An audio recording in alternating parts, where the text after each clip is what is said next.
Nah, teman-teman, langsung saja aku akan menjelaskan tahap-tahap apresiasi pada video ini. Nah, yang pertama, kita akan membahas Amir Hamzah dengan menggunakan teori struktural genetik. Kemudian nanti kita akan mengapresiasi dari segi amanat, kemudian mengapresiasi dari segi gaya bahasa, dan terakhir kita akan mengapresiasi dari segi diksi. Nah teman-teman, sebelum kita masuk pada bagian mengapresiasi puisi sufi karya Amir Hamzah yang berjudul Subuh ini, kita akan mengetahui terlebih dahulu apa itu puisi sufi. Nah, puisi sufi adalah salah satu bentuk karya sastra yang religius karena bertemakan tentang kedekatan seorang manusia dengan Tuhannya. Biasanya, pengarang puisi sufi ini adalah orang yang religius dan juga memiliki kedekatan hubungan antara dirinya dengan Tuhan. Maka dari itu, sebelum kita mengapresiasi puisinya, kita harus mengenal pengarangnya dengan menggunakan teori struktural genetik. Teori struktural genetik adalah hubungan antara karya sastra dengan pengarangnya. Amir Hamzah adalah seorang sastrawan Indonesia yang terkenal sebagai penyair pujangga baru. Ia lahir di Binjai, Langkat, Sumatera Utara pada 28 Februari 1911.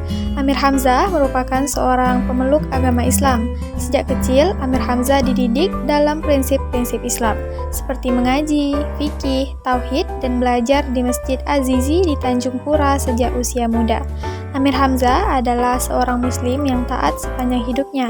Tak heran jika karya-karyanya selalu berkaitan dan bertema tentang Tuhan. Salah satu karyanya yang menunjukkan kedekatannya dengan Tuhan adalah puisi yang berjudul Subuh. Puisi ini berisikan, ketika terdengar suara beduk saat subuh, suaranya masih sangat sepi, hanya ada bulan dan bintang menyinari. Penyair lalu terbangun ketika mendengar suara azan, bulu kuduknya berdiri, mendengar perintah untuk sholat. Ketika itu, penyair lalai karena tak kuat akan bisikan setan, meredakan semangat untuk sholat.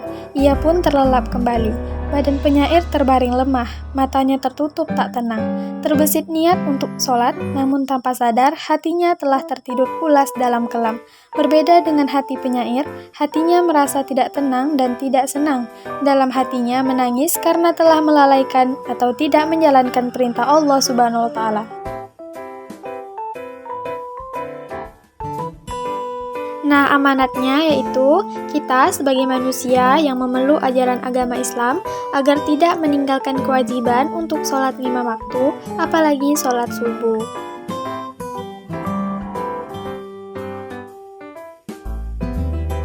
Nah, majas yang pertama yaitu majas personifikasi. Majas ini membandingkan manusia dengan benda mati. Gaya bahasa yang digunakan seolah-olah benda tersebut bersikap layaknya manusia. Nah, contoh majas personifikasi pada puisi Subuh karya Amir Hamzah ini yaitu bulan seorang tertawa terang. Nah, majas yang kedua yaitu hiperbola. Majas ini merupakan ungkapan yang berlebihan dan tidak masuk akal. Nah, contoh pada puisi Subuh karya Amir Hamzah ini yaitu menangis air bersuara seni. Nah, masuk pada apresiasi terakhir yaitu apresiasi diksi. Nah, pada puisi Subuh, penyair tampak krisis iman, sehingga diksi yang digunakan penyair adalah kata-kata yang bernada ragu, lemah, bimbang, dan rapuh.